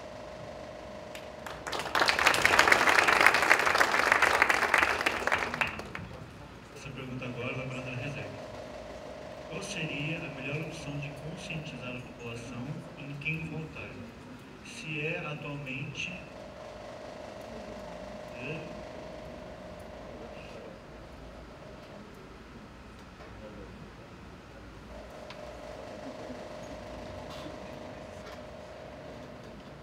Se atualmente uma proposta tem mais estado social do que um deputado federal, provavelmente um docente de direito que leciona há mais de 10 anos. E se a publicidade atual está sendo notável para essa conscientização?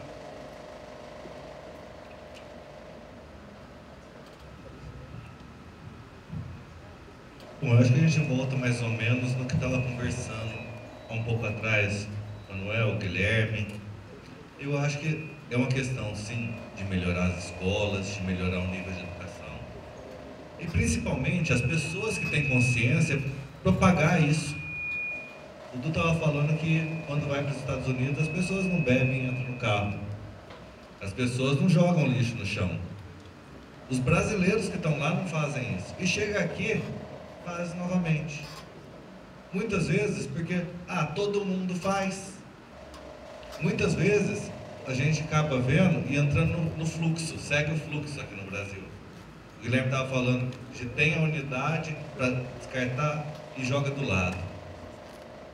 Então a gente tem que começar a ver e cobrar um ao outro. A consciência é muito importante. E muitas vezes a gente vê que existe hoje um trabalho muito sério até de desinformação pública. Às vezes está se fazendo alguma coisa e alguém, por outros objetivos, começa a colocar uma informação completamente distorcida para que as pessoas acreditem. Hoje a gente olhar a quantidade de sites que aparecem para divulgar informações, tentando denegrir alguém, tentando fazer acusações, tentando criar problemas, é absurdo. Então, quando vai numa campanha, é muito importante realmente ver o que aconteceu, buscar fatos concretos, fatos reais, porque dizem que, principalmente em política, você sempre tem dois lados e depois os dois lados têm uma verdade.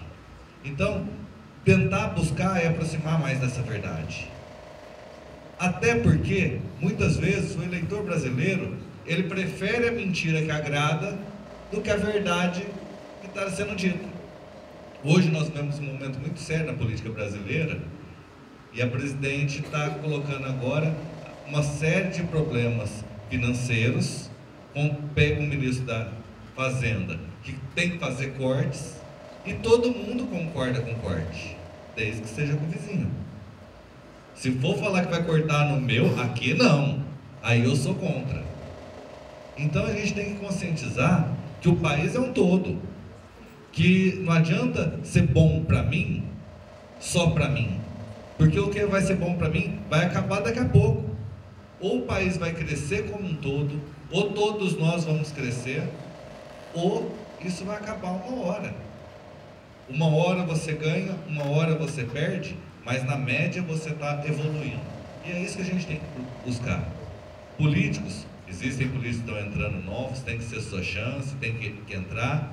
Os políticos velhos, você tem que ver o que aconteceu de bom, qual o legado que ele deixou, o que realmente ficou, qual é a vantagem que deixou, qual é a desvantagem que deixou, e a partir da observação da tentativa e do erro. Nós somos uma democracia relativamente jovem e todos nós aprendemos com erro e com acerto. Agora é importante realmente ver o que errou e o que acertou, vendo numa visão macro, e não vendo o que eu ganhei, o que eu deixei de ganhar.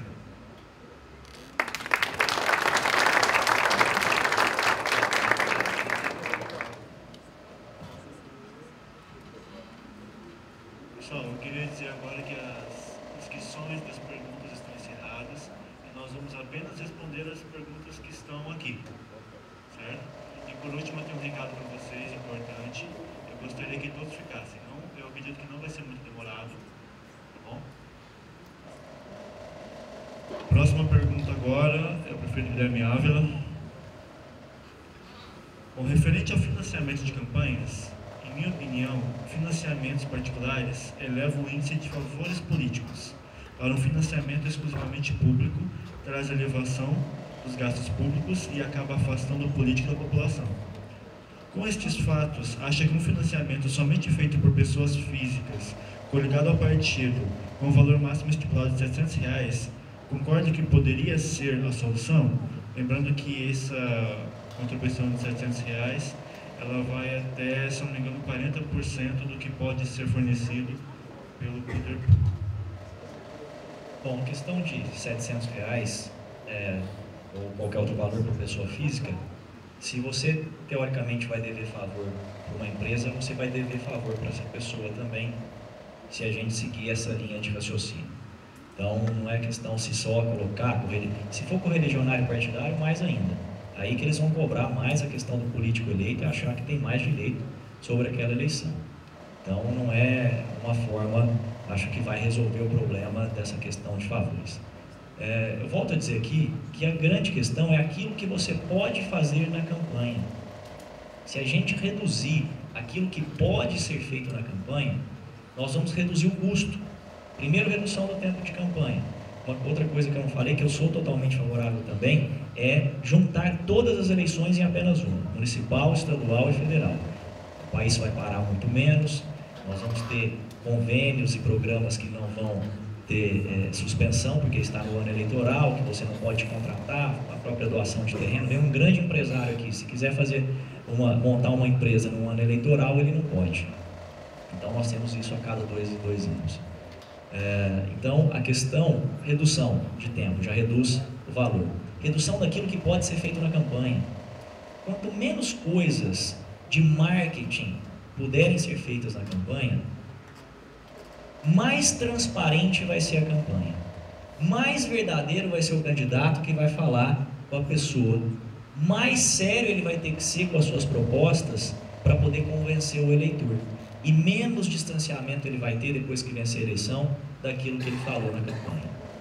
Hoje, com esse leque de coisas que nós podemos ter, de fotos bonitas, de musiquinhas, de cabos eleitorais, de tempo de TV, de propaganda, de mentiras que um contrata pessoas e coloca na TV para mentir, até você conseguir tirar na justiça e provar que aquilo foi mentira.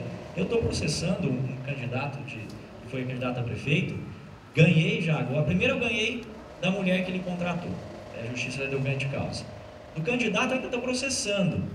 Ele nem levou defesa, porque ele sabe que ele fez besteira. Só que ainda não saiu. Vai dar 3 anos da eleição. Só que aí já passou. E às vezes fatos como esse mudam a história de uma eleição. Mudando a história de uma eleição, muda a história de uma cidade. Então a gente precisa ter mecanismos mais rígidos. Então a questão do financiamento, ele pode ser privado. Só que se a gente reduzir aquilo que pode ser feito, a necessidade de recurso financeiro é muito menor. E aí a gente consegue ter uma campanha mais séria, mais transparente e igualitária entre todos os candidatos. E não vai mais sobressair a questão do poder econômico, que aí não vai se dever favor, seja ele pessoa física ou pessoa jurídica, empresa ou quem quer que seja. E aí a gente vai ter uma campanha muito mais séria.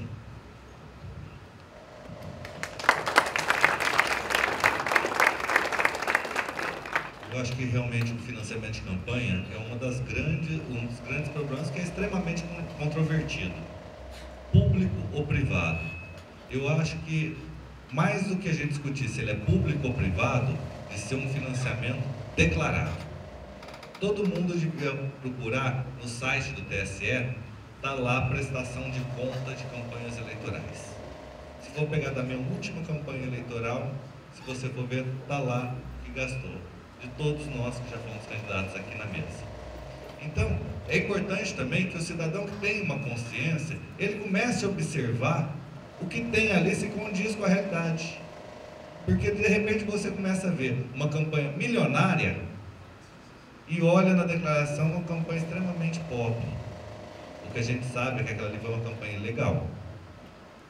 E aí fica uma boa dica para você começar a analisar o que está acontecendo. Porque se a pessoa já começa ali Porque a gente está falando tanto de funcionário de público-privado e o ilegal e o legal. Porque a grande maioria da campanha não acontece no legal, não acontece no que está declarado. Ela acontece fora disso. E isso, seja público ou privado, se não for coibido, ele vai continuar acontecendo. Então é muito importante a gente observar os candidatos e começar a observar a prestação de contas dele. Ela é pública, ela está na internet. A gente vai ver que tem campanhas milionárias na rua, extremamente pobres na internet, na prestação de conta. E aí já é um bom indicativo em quem não votar.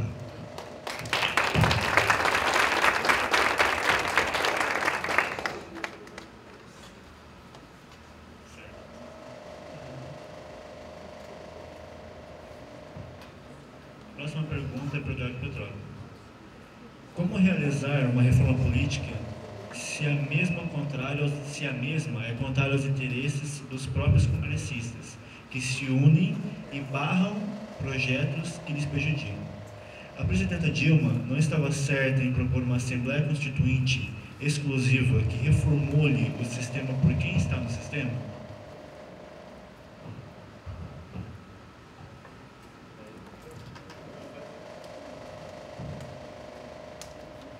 Olha, eu acho que a questão de fazer uma reforma política efetiva pelo Congresso, se são eles que votam, o interesse é deles, eu acho que a força, a democracia, a própria palavra democracia, ela denota que a força vem do povo. Então, se a gente tem força para ir para a rua, para protestar contra a corrupção, contra o impeachment, contra o que quer que seja, nós temos que ir para a rua também protestar contra uma reforma política que seja só de vitrine. Então, eu acho que é isso, é a pressão, eles estão lá representando nós. Uma coisa que eu falava muito na minha campanha, todos os dias, é que o político que está em campanha, ele não está ali pedindo somente o seu voto, ele está pedindo um emprego para você. Vai ganhar para fazer o que ele está fazendo, para te representar. Vai ter um salário para isso. E o empregado sempre tem que prestar conta para o patrão. Uma coisa que o André falou que é real, que eu senti na minha campanha também, é que a gente não lembra que a gente voltou para federal ou estadual. Então, se eu não lembro em quem votei, como é que eu vou cobrá-lo?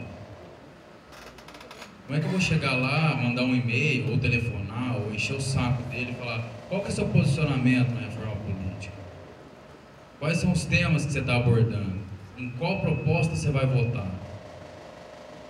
Que aí, pelo menos, se ele falar para você, se ele te der o retorno, se ele não der o retorno, você já não vota mais nele.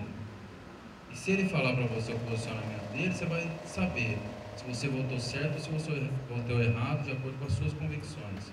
Então, eu acho que tem que ser uma pressão do povo em cima do Congresso. O Congresso é a nossa casa.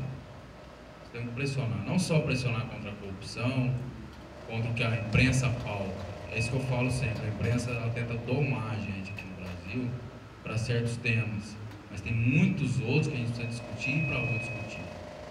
Quanto à questão da Assembleia Constituinte, o professor Reginaldo já falou, a presidenta Dilma foi equivocada na palavra dela, no meio da campanha, de convocar uma Assembleia Constituinte. Tanto é que o vice-presidente dela, depois já, que é um professor de Direito Constitucional da PUC, o Dr. Michel Temer, tecnicamente ele desmontou aquele argumento porque tecnicamente ele não é viável mesmo. Talvez convocar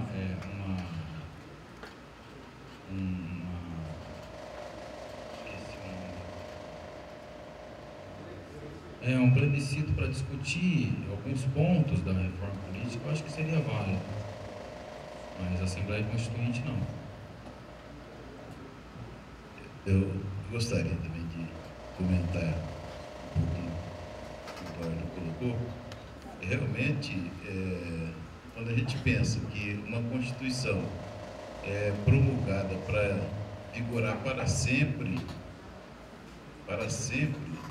isso é que dá estabilidade jurídica e também política para o país, né? Se uma Constituição é promulgada para vigorar 10 anos, 15 anos, e depois quebra e ninguém obedece, então isso tira justamente a estabilidade jurídica e política do país. Para que vocês tenham uma ideia, os Estados Unidos têm apenas uma Constituição há mais de 200 anos. Por isso que, não só por isso, mas é um dos fatores que faz com que os Estados Unidos sejam um grande país, uma grande democracia, Estado, né? Com segurança jurídica, segurança política. Então, a Constituição não é feita para ser quebrada. E uma Assembleia Constituinte, exclusiva ou não, é sempre uma quebra da Constituição vigente. É sempre uma quebra. Imagine, por exemplo, quem é que teria competência para convocar uma Assembleia Constituinte? A Presidente da República não tem essa competência, nem o Congresso Nacional. Ninguém tem essa competência. Então, se alguém convocar, está desobedecendo a Constituição. E se a população, de modo geral, concordar com isso, então todo mundo desobedecendo a Constituição. Então não existe maneira, não existe. A única maneira é o próprio Congresso. A Constituição diz que, para que ela seja alterada, ela pode ser alterada através de emendas constitucionais aprovadas pelo Senado Federal e pela Câmara dos Deputados. É só assim que se pode alterar a Constituição. E ainda mais, tem alguns artigos da Constituição que não poderão ser alterados jamais. São chamados de cláusulas pétreas, que não podem ser alterados, porque são direitos inalteráveis, direitos da população que não podem ser mexidos, né? Então, eu acho que a primeira coisa, todos nós temos que saber, podemos defender várias alterações, reforma política daqui e dali, mas o como fazer essa reforma é muito importante, porque se autorizarmos uma Presidente da República, o mesmo Congresso, a convocar uma Constituinte, significa que nós estamos colocando, passando para eles um cheque em branco, para que eles venham preencher do jeito que quiserem novamente. Isso é um risco muito grande, risco de perda de direitos que nós já conquistamos. Obrigado. Pessoal, eu vou ler agora 4 questões seguidas, 3 questões feitas pela mesma pessoa, e a gente vai dar uma certa acelerada no processo, porque o doutor Emanuel tem um plantão médico e nós temos que correr um pouco com o tempo, certo? Nós tivemos um pequeno atraso e vou ter que agir mais rápido agora. Primeira questão é: qual a opinião sobre a cláusula de barreira? Essa é a primeira questão. A segunda questão: de que maneira vocês acreditam que se aumente a participação popular no modelo político proposto e na reforma política que vocês colocaram? E a terceira questão é: a reforma política repassa por muitos pontos, mas como se realiza uma reforma onde o Supremo Tribunal Federal cumpre o papel de tratar alguns processos políticos e também com seus mandatos vitalícios? Antes, tem uma questão aqui que a gente tem que tratar. Onde está a participação da mulher na mesa? Qual o papel que as mulheres cumprem na política hoje? E por que ninguém falou sobre a paridade de gênero? Sobre isso, eu vou responder. A questão é a seguinte: a paridade de gênero também é uma proposta da reforma política, que se trata de promover a participação maior da mulher no Congresso, na política no geral. Sobre esse tema, nós vamos tratar na próxima plenária, que será mês que vem, certo? Então, esse assunto nós vamos deixar para a próxima plenária, no próximo mês, em outro horário, certo? Passamos agora para as questões. Quem vai querer responder? Eu gostaria de falar sobre a cláusula de barreira. No começo da minha fala, eu falei exatamente sobre a questão do voto distrital e do fim do quociente eleitoral para distrito. Daí o Guilherme disse bem que existem 2 caminhos, na verdade: ou fortalecimento dos partidos, ou realmente votar os mais votados, seriam os mais votados os eleitos. É que com uma situação onde tem no Brasil com tantos partidos, eu vejo que nesse momento é extremamente complicado você enxugar esses partidos para chegar em partidos com reais ideologias. E o que vem a ser a cláusula de barreiras? A cláusula de barreira, ela garante que um partido que não tiver um número mínimo de votos, num número mínimo de estado, ele deixe de existir. E com isso nós vamos evitar uma quantidade enorme de partidos pequenos e de aluguel. Tem partidos que só servem para pegar o tempo na televisão e negociar, para agredir um outro candidato, ou para bater, eu creio que era disso até que o Guilherme disse agora há pouco.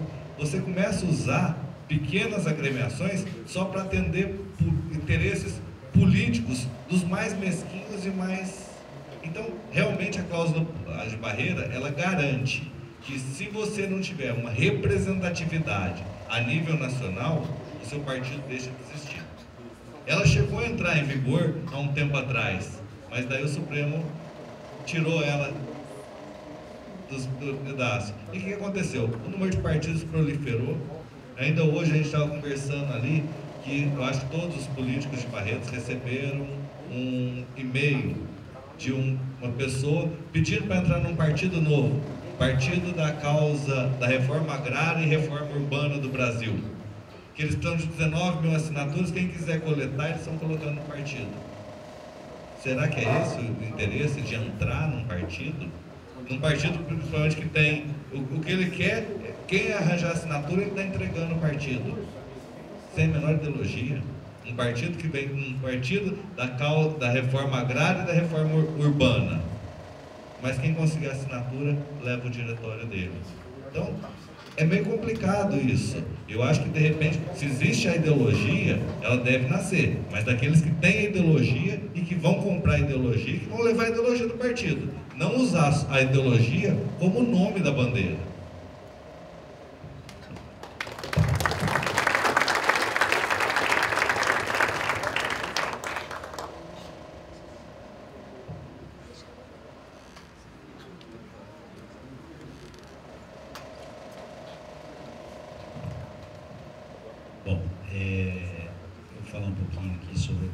STF, o Supremo Tribunal Federal, ele na verdade vitalício aí até 70 anos. Chega a 70 anos, é compulsório, tem que trocar o ministro. Nós estamos assistindo, tem até agora uma disputa para se colocar o 11º ministro. Né? Tem a bolsa de apostas, né? Todo mundo apostando quem vai ser o novo ministro do Supremo Tribunal Federal. E o Supremo Tribunal Federal é o guardião da Constituição brasileira. O Supremo Tribunal Federal tem a função primordial de ser o guardião da Constituição brasileira. Quando alguém quer aviltar ou mudar ou por algum motivo ir contra a nossa Constituição, é lá no Supremo Tribunal Federal que a gente tem que recorrer ou quem esteja se sentindo prejudicado. Então, no ano passado, no ano retrasado, né, no ano passado, o Supremo Tribunal entrou numa briga, numa peleja muito grande com a Câmara dos Deputados e com o Senado no julgamento do mensalão.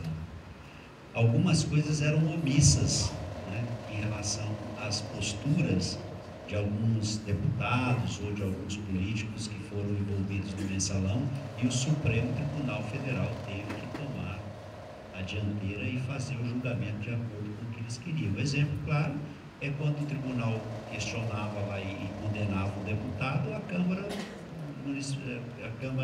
dos Deputados não fala, não, o cara pode ficar. Está uma situação completamente esdrúxula, né? De alguém condenado para ir preso, para ir para a cadeia, e ao mesmo tempo a Câmara dos Deputados não caçava o mandato do cara. Então o Supremo teve que entrar em ação e fazer o papel de guardião da nossa Constituição.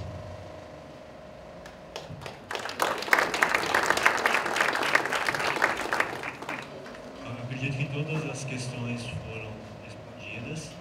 Agora eu tenho um recado para vocês. Certo? Diante do debate colocado, a União Nacional dos Estudantes convida todos os estudantes para conhecer a opinião dos movimentos sociais e outros modelos de reforma política propostos na sociedade. Esse recado, não sei se vocês perceberam, nós estamos com a representante da UNE e da UEI aqui, a Flávia, que está assinando ali. Então nós convidamos todos os estudantes que estão presentes aqui, para que quiserem ficar, claro, para que possam escutar mais uma opinião sobre o tema, para que podamos nos estender mais um pouco. Agradecemos a participação de todos aqui, do professor Reginaldo, do professor Manuel, do Dr. Emanuel, do Guilherme Ávila, do André Rezec, do Eduardo Petrov, e passo agora a palavra para o Sérgio. Bom, pessoal, novamente aqui vou reforçar, agradeço a todos. Nós estamos agora, já são 9 e pouco, avançamos. Peço desculpa especialmente ao Dr. Emanuel, que ele fez a gentileza de trocar um plantão, então ele tem um colega cobrindo ele, nós tivemos um atraso. Me perdoa, Dr. Emanuel, nós vamos tentar na próxima vez não repetir isso. Não deixe de vir aqui por causa deste atraso, tá joia? Agradeço ao professor Reginaldo. Como o Dr. Emanuel mesmo disse, foi um dos grandes responsáveis por trazer essa instituição aqui, então nós somos muito gratos ao senhor, e ao ex-prefeito Emanuel, Guilherme, nosso parceiro de rádio, né?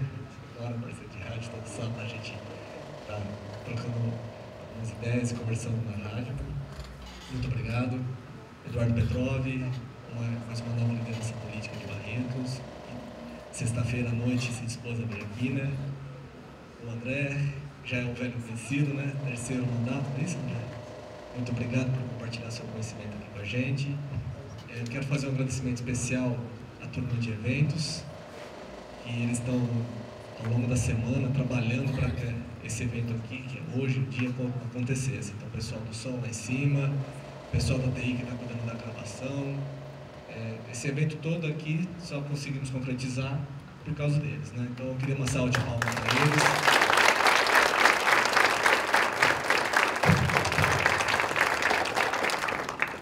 E dizer que nós somos uma instituição de ensino, nós temos esse curso de eventos, então nada melhor do que eles aprenderem fazendo o evento, né? Então agradeço novamente, muito obrigado por vocês participarem.